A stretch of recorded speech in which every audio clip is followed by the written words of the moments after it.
So, one idea that you make explicit in the book is that a belief in and an experience of God is integral to Kabbalah. And yet, these days, there seems to have been a huge increase in atheism amongst intelligent, rational people, so that actually talking about God or religion becomes a major obstacle to communication. So, do you think it's possible to bridge that gap in this day and age?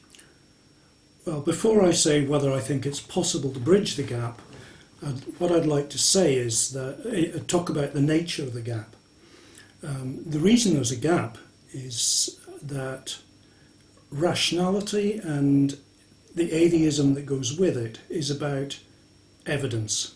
It's about looking at the world and asking what's true and what's false, and testing the world and not being afraid to test the world. Reading the book of nature, it was called. And I think that's a good thing, and I totally think that's a good thing.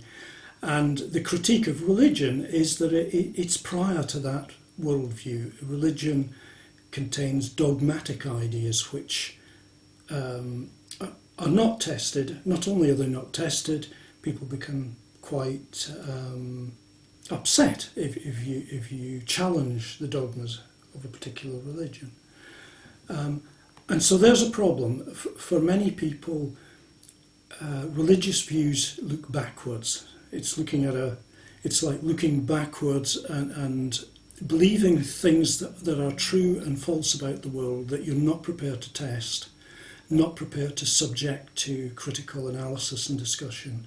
It looks like a step backwards.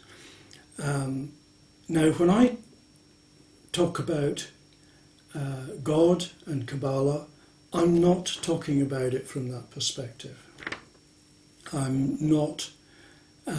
don't see a discussion of God and Kabbalah as looking backwards, certainly for me personally, it's not about being pre-rational.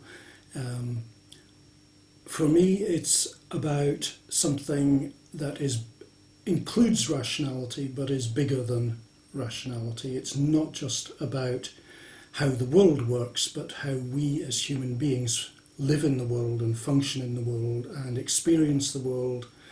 It includes things like morality and ethics and good and evil and agency and creativity and countless other aspects of being in the world that are not just rational.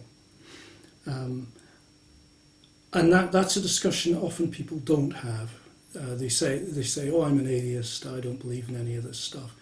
And they don't really think about it at all.